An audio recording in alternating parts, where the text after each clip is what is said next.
Assalamualaikum warahmatullahi wabarakatuh. Kembali lagi di Janur Biru Official.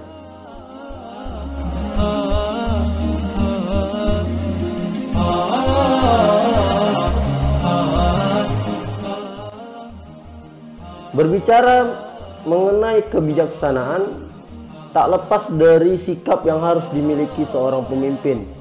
Pada dasarnya, setiap manusia adalah pemimpin, baik itu di dalam rumah tangga, di dalam masyarakat, di dalam kelompok, dan di dalam negara, ataupun terhadap diri sendiri. Manusia adalah sebagai pemimpin, sebagaimana telah dijelaskan Allah dalam surah Al-An'am ayat 165, yang artinya, dan dialah yang menjadikan kamu sebagai khalifah-khalifah di bumi.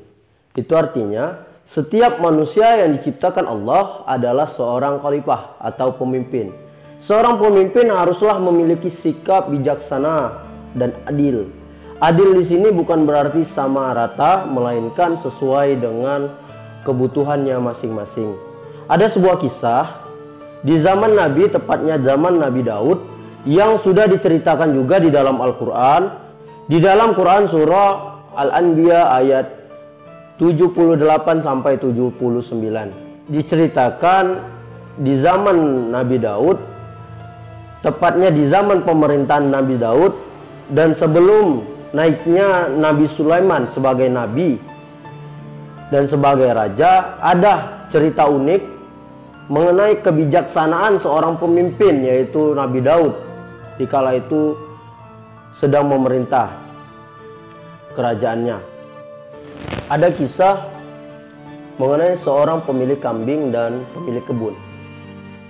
Suatu ketika, tepatnya di malam hari, tanpa disadari si pemilik kambing-kambingnya tidak ada di tempat, tidak ada di kandang, melainkan berkeliaran di kebun yang sudah akan panen.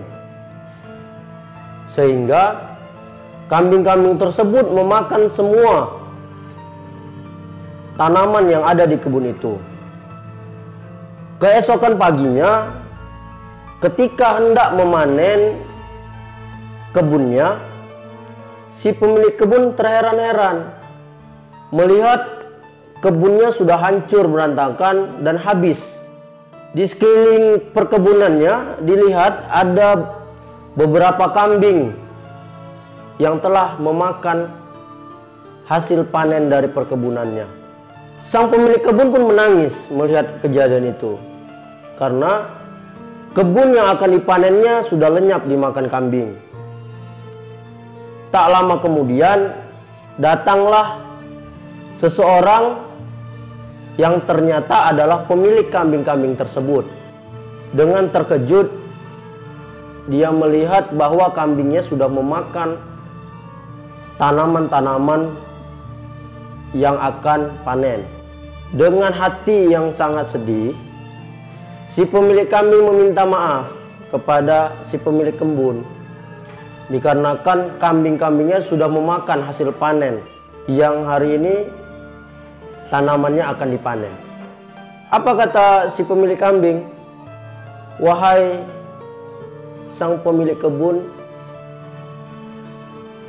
saya mohon maaf atas kesalahan kambing-kambing saya yang sudah memakan hasil perkebunan yang akan dipanen ini. Dengan rasa bersalah, saya mohon maaf kepada engkau, wahai pemilik kebun. Apa kata pemilik kebun? Saya akan memaafkan kamu. Pasti saya akan memaafkan. Tapi bagaimana dengan hasil panen saya ini yang sudah dimakan oleh kambing kamu? Bagaimana biar adil? Sebagai gantinya seluruh kambing kamu diserahkan kepada saya. Maka saya akan rela memaafkan kamu. Itu kata si pemilik kebun. Apa kata pemilik kambing?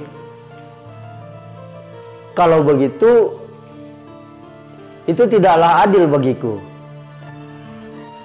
Karena kambing ini adalah harta satu-satunya untuk menghidupi kebutuhanku.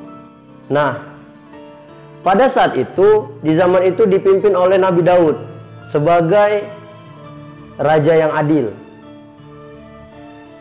Sehingga mereka memutuskan untuk mengambil keputusan secara adil melalui keputusan Nabi Daud.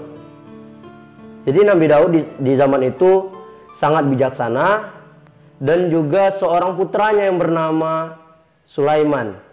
Namun pada saat itu Sulaiman belum diangkat menjadi nabi, dan juga belum diangkat menjadi raja menggantikan Nabi Daud.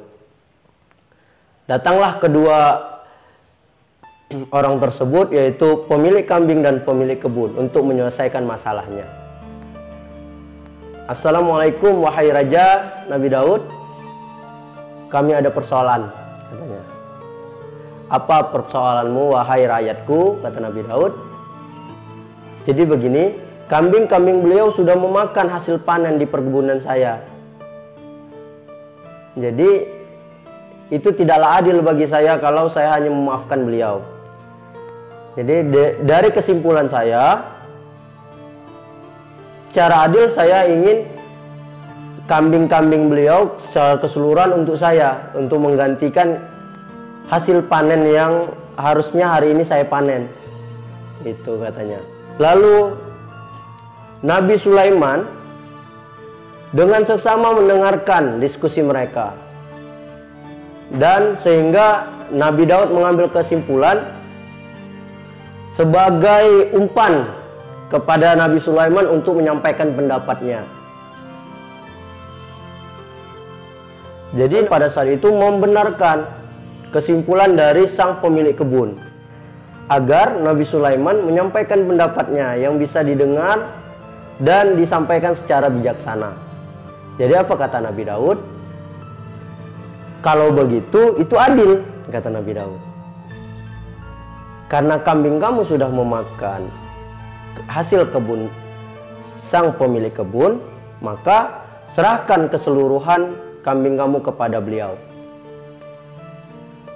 Dengan hati yang sangat sedih, si pemilik kambing merelakan kambingnya untuk diberikan kepada sang pemilik kebun.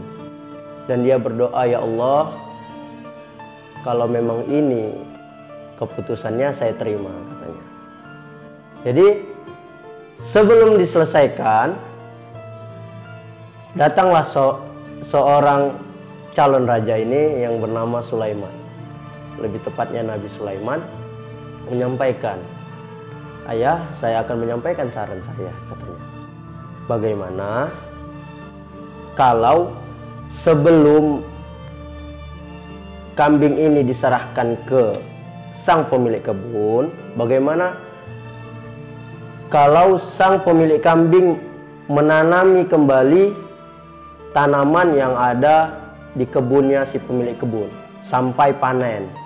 Jadi sebelum sampai masa panen, kambing-kambing si pemilik kambing harus diserahkan ke pemilik kebun, dan si pemilik kebun berhak mengambil keuntungan yang ada di kambing, baik itu susunya ataupun bulunya.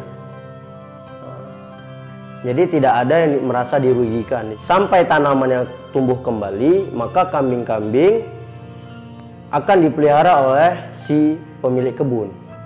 Sedangkan si pemilik kambing mengurusi tanaman-tanaman si pemilik kebun. Dengan mendengar saran Sulaiman, Nabi Daud setuju dengan saran Nabi Sulaiman. Dengan keputusan itu, sangat senanglah hati si pemilik kambing.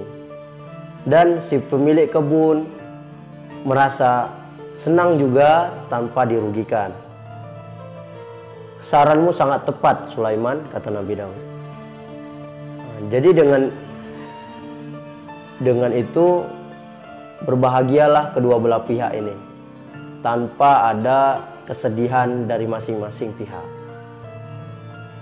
Apa kata Nabi Sulaiman? Sesungguhnya kecerdasanku ini, ayah, datangnya dari Allah Subhanahu wa Ta'ala, katanya. Nah, sahabat biru semua, dari kisah Nabi Daud dan Nabi Sulaiman ini yang menyelesaikan persoalan sang pemilik kambing dan sang pemilik kebun, bisalah kita ambil bahwa selaku pemimpin kita harus bijaksana dan adil. Adil di sini bukan menguntungkan sebelah pihak dan merugikan sebelah pihak, melainkan menguntungkan kedua-duanya dan membuat hati kedua-duanya senang. Jadi haruslah bijaksana kita selaku manusia. Dan ketika kita punya ilmu, haruslah kita menyatakan bahwa ilmu itu datangnya dari Allah Subhanahu wa taala, sehingga tidak ada kesombongan di hati kita. Untuk sahabat biru semuanya, sekianlah materi ini. Semoga dapat diambil manfaatnya dan semoga kita semua selalu dalam lindungan Allah Subhanahu wa taala. Sekian, assalamualaikum warahmatullahi wabarakatuh.